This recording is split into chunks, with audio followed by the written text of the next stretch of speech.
There are free vaccines which are very important kasi it's very important to note na it's not just protecting yourself. Yes. It's protecting the community. Everyone around. Yes.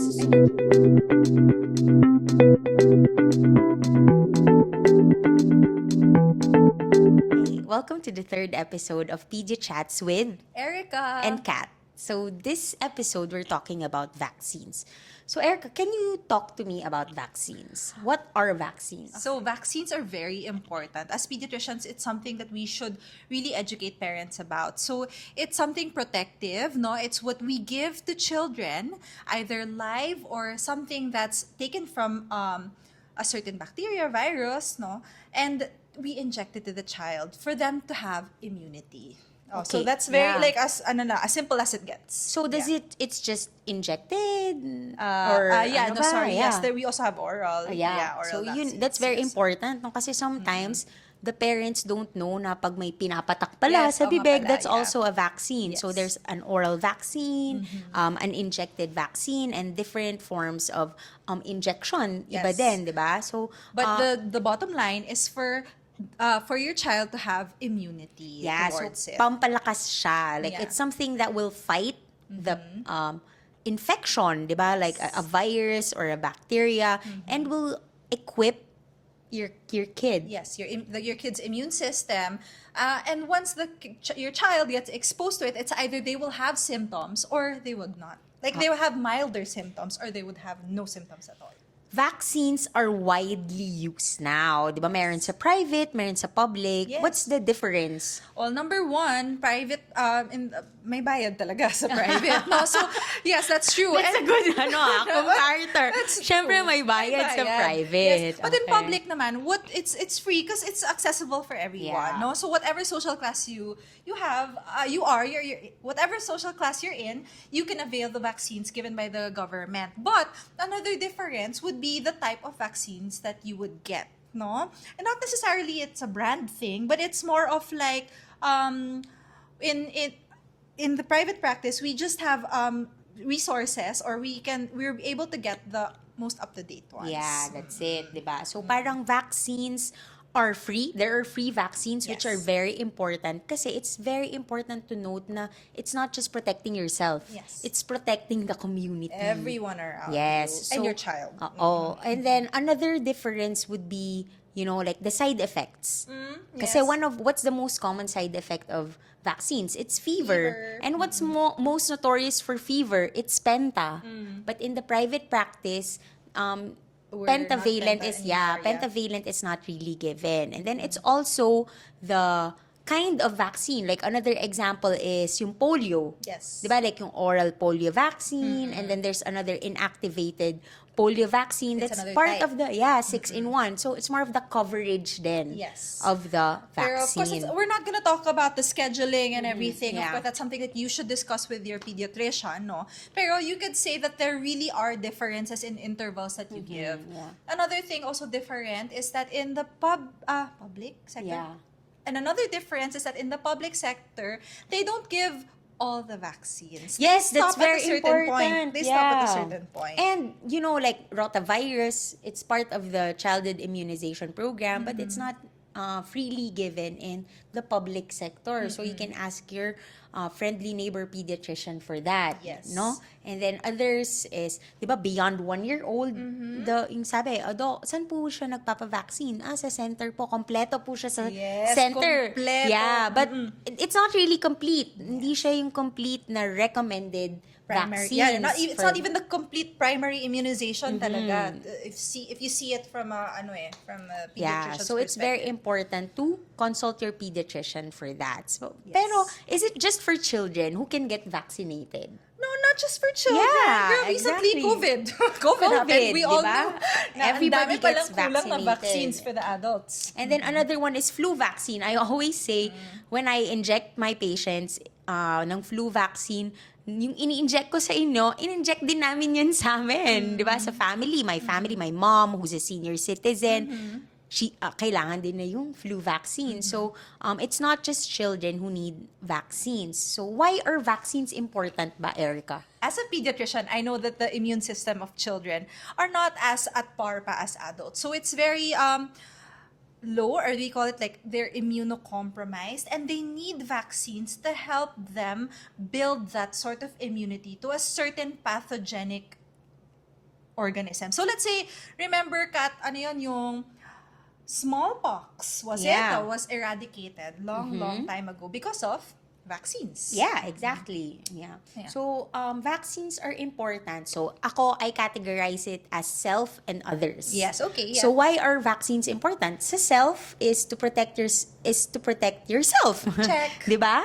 And hindi ka masyadong magkakasakit. So, for children, hindi sila parating nakakamiss ng school. Yes. Another thing is, hindi sila nakakahawa ng ibang tao. So, that's Yes. other people. And then, another important thing naman for the community is, the infection doesn't jump on different people. So, hindi siya kakalat if people are vaccinated. It's like a bear. It's like, ano yun, yung parang herd immunity. Yes. Yeah, that's exactly it. Yes. It's herd immunity. No? How about boosters naman? Kasi ito yung nakakalimutan. Akala nila, vaccines are only for 2 years old. Yeah, Diba? no, sometimes go 1, diba? Yeah, So kasi they wala think na sa that's it. center. Pero once the patient goes to school, our patients go to school, nakakalimutan na yung boosters. Yeah, there's So, more. Okay, number 1, I just wanna clear up the error, or like I just wanna bring to light that once you finish your immunization sa local health center, that doesn't mean you're done. Okay, so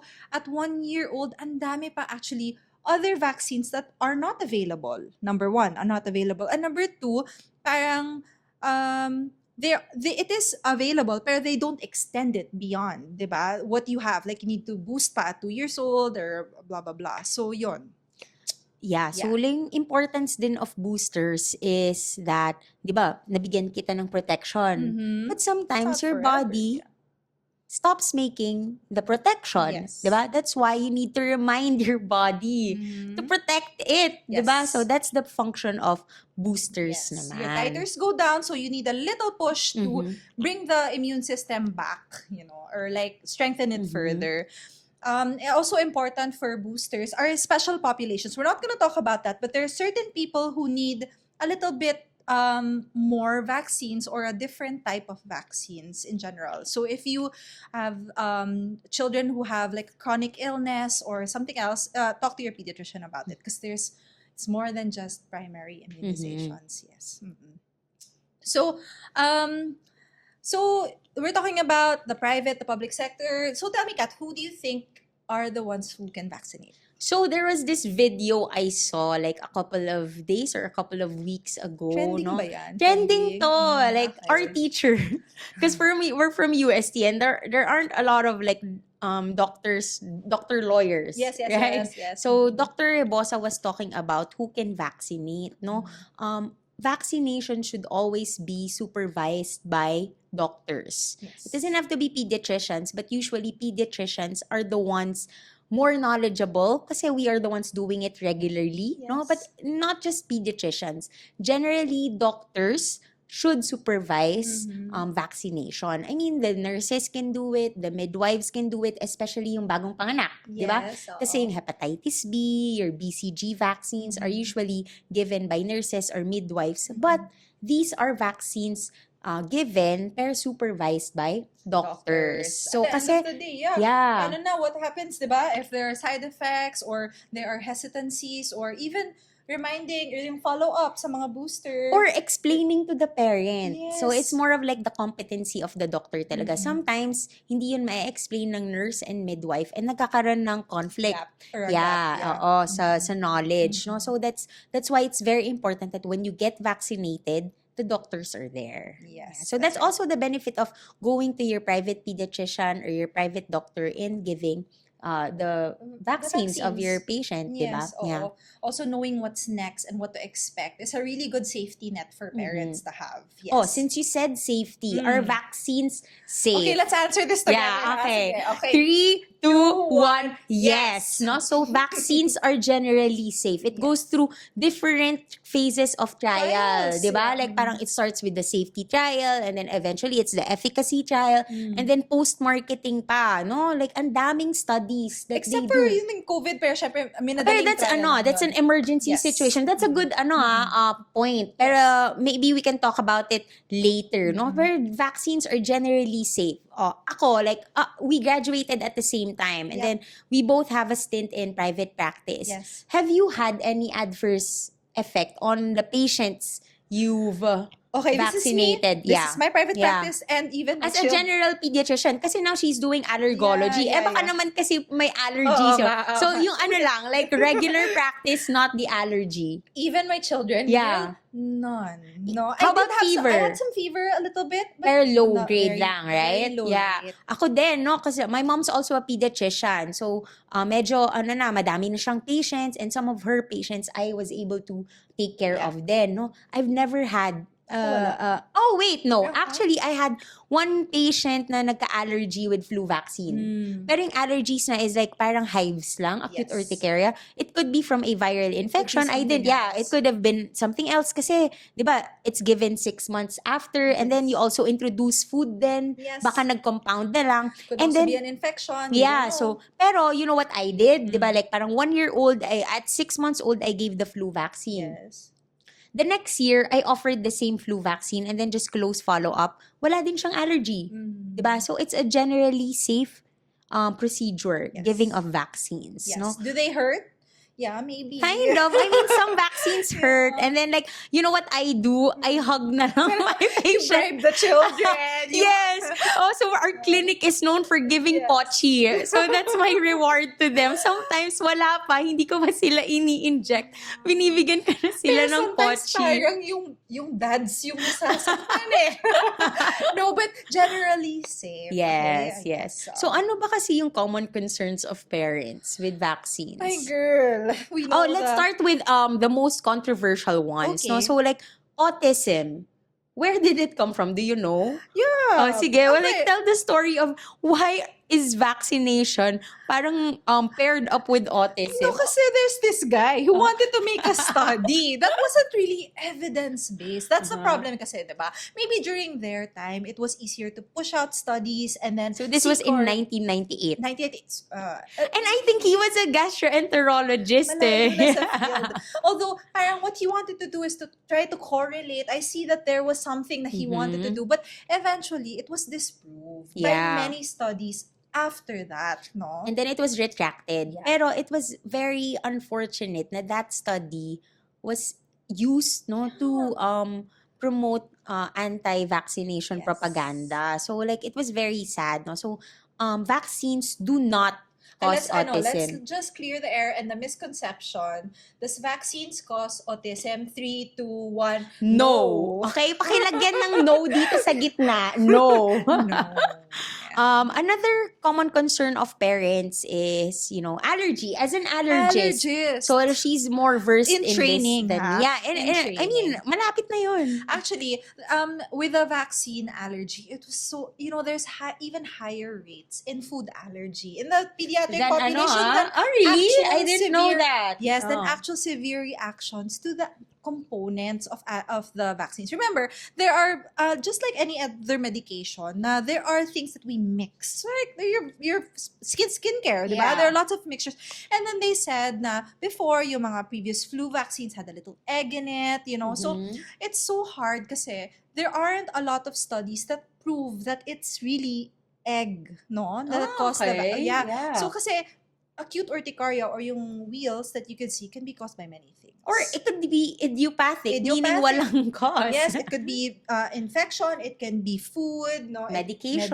So So they also correlated it before. But the stand of allergists as well as pediatricians is that you can give the vaccine as long as there's no parang known talaga na severe adverse allergy or event. No, that's severe talaga yung parang na you were hospitalized. Nahirapan siyang huminga, difficulty of breathing, parang mababa ang BP and everything is like really bad.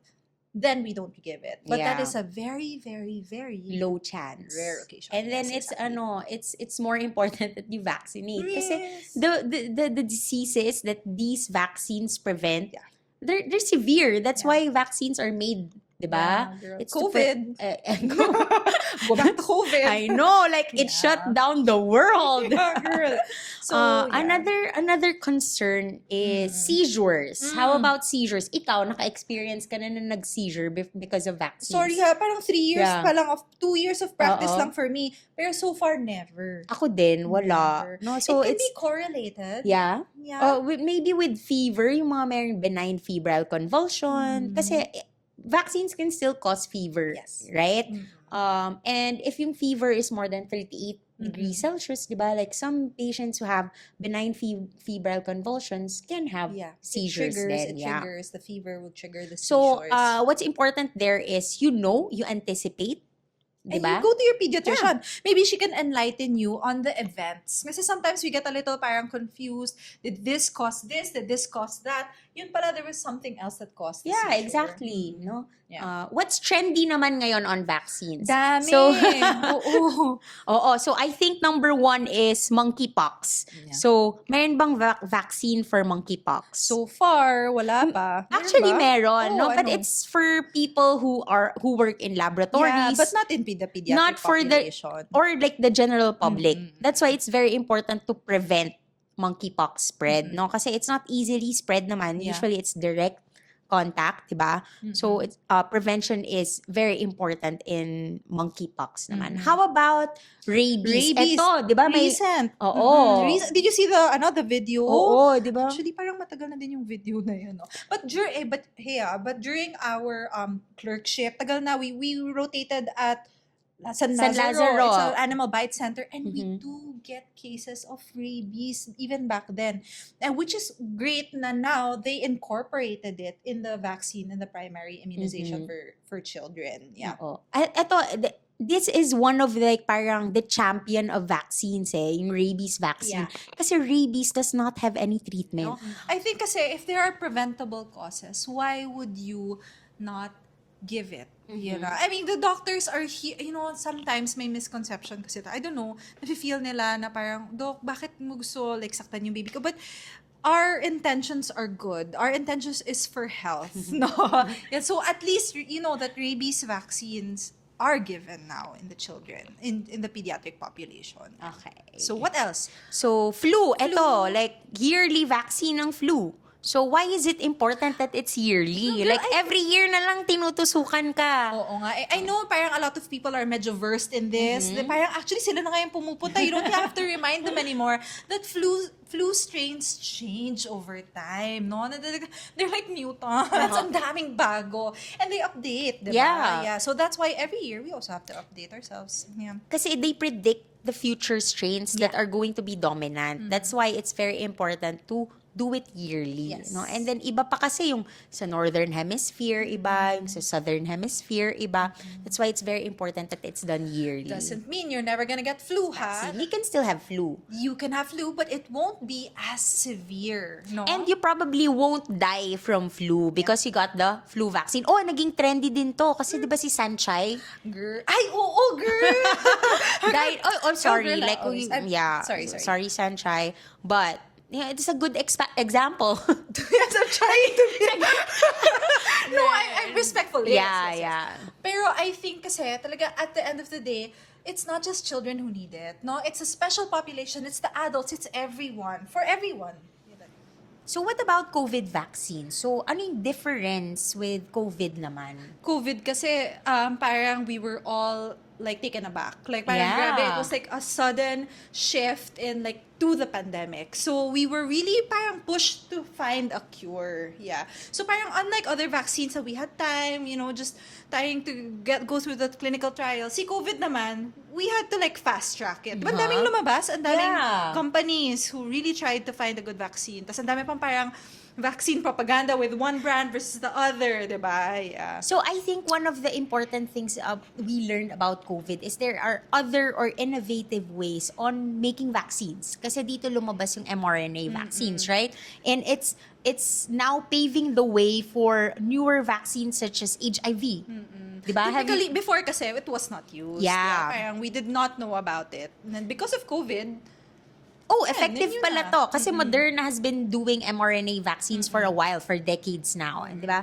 So, parang when COVID struck, this was a good opportunity on trying out, not just try out, like parang see the effectiveness of Yes. mRNA vaccines and then see its applications, future applications for other diseases naman. Exactly. It's like it's an evolving practice, vaccination. So, I hope, let's see, in 5 years from now, ano namang new innovations out there. Yeah. How about post-vaccine care? Um, What do you usually say to your patients? In my private practice, syempre, we do cold compress, like that. Sometimes, this is just me, I give paracetamol just in case. We really tell the parents on what to expect, from mild to severe. Pero most cases are mild. Me too. So like for Fever. the record, I also give paracetamol, not just for the fever but also for the pain. We can't say that it's painful. Yeah, so ikaw kaya tusukin ka sa muscle, masakit kaya. Yeah. So paracetamol is a really good pain reliever, especially for children. Yes. No? So yun din. Another thing is to keep the area, of course, clean. Kasi we wanna prevent infections. Yeah, yung mga band-aids na matagal dyan, you can remove it na. Yeah. Yung mga may dugo-dugo. Di ba? remove it na. And then another thing is fever. So Yes. it's a common side effect of vaccines. Yeah. But we don't expect it to last more than 7 days. And usually after 1 to 2 days, wala na yung fever. I always say like on day 3, the baby or the patient should feel better. Yes, and if your baby does not feel better after 2-3 days and then there's fever and other symptoms, please consult your pediatrician. Yes, you have to get the baby checked. Yes. And then, actually, we did this podcast or this episode kasi we want to highlight the importance of vaccines. Yes. No, I want to say I came upon this, quote na vaccines worked so well na we forgot a world without the vaccine preventable diseases. Yeah. Baka na the non-medical naman. Siguro No, kasi- just like the normal. Wait, eto ha. The pit. The pit. Pits? Yeah. So there's this. If you guys have watched The Pit, so we were so addicted to The Pit. It's Yeah, this new Netflix. medical. No, it's girl. HBO Max. Okay, sorry. It's this again. new Yeah. medical drama. I want to say medical drama, and it's like the most accurate depiction of medicine. There's Girl, this I one. don't know this. Yeah, Sige, pero like there's this please one enlighten. episode of a patient came in, like a teenager with a rash, fever, hirap huminga, and then they had to intubate the patient. Yes. Tapos parang one of the residents, the ER residents, were like checking, what's this? Blah, blah, blah. Or, ano na siya, poor sensorium. Yeah. And then, you know what? My number one crush, Noah Wiley. Noah Wiley came in. So Okay. he's like the attending physician there. Okay. He went in. Oh no, you guys forgot about measles. Yeah. So they were not able to diagnose measles. That's how, kalimutan na yes. nila. So dito sa Philippines kasi, there was a measles outbreak like when we were residents. Yeah, girl. But, like in other countries where nawala na talaga yung vaccine preventable diseases, they forgot already. What was once eradicated can come back. Yeah. Remember measles, polio? Polio, yes. Yeah, Like pertussis. Yes, ayun pala yung most recent. So, I just want to clear the air. What do you want, Kat, to say to the non-believers? Oh, yeah, of hesitations, course. the hesitant ones. Eto, I to don't want to vaccines. alienate the anti-vaxxers kasi, yes. like I respect your autonomy, Yeah, diba? And their then, decision. yeah, and then like, I just wanna say na maybe keep an open mind to vaccines. Yes. Kasi our goal naman, Erica and me pala, or Oh. whatever the grammatically correct term is. Our goal is always to save at least even, one kid. Diba? One kid. Yeah. So try to keep an open mind on vaccines kasi you're the decision maker on these little people that have no knowledge on anything, diba? So parang for me, just, don't Don't say no agad. Don't close the doors. Yes. We're here to give sound medical advice. If you have questions, don't be scared to ask. Yes. Ito din pala, one of the things I wanna talk about also is the doctors. We need to come from a place of compassion. Yes, kindness. Yes. A little parang go more, do something more and appease the parents, explain. Or understand them Yeah. at the very least, 'di ba? Kasi like I know it's annoying, no? Pero like we're people. So like try to come from a place of Kindness, understanding, empathy. Baka pala may reason why they're afraid of Yeah. vaccines Yeah. or mayroon silang Na-trauma previous pala or experience, 'di ba? Like ayaw lang pala nilang magpa-injection kasi masakit. You can talk to them about the benefits of it, 'di ba? The rareness of severe complications. And then maybe you can save one life, Yeah.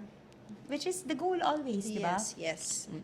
So So there. for the final words, Yes. ikaw, So, Erica. final words, between me and Kat, we just want to say that vaccines are generally safe, guys. And they can save lives. So even... Not just your life, but other Everyone. people's lives. Yes, exactly. So, guys, if you have questions, you can just message us. And we hope that you just listen a little bit more. We have a lot in store these upcoming episodes. So, thank you for listening. Bye, guys. It's Pedia Chat with Erica And Kat. Bye.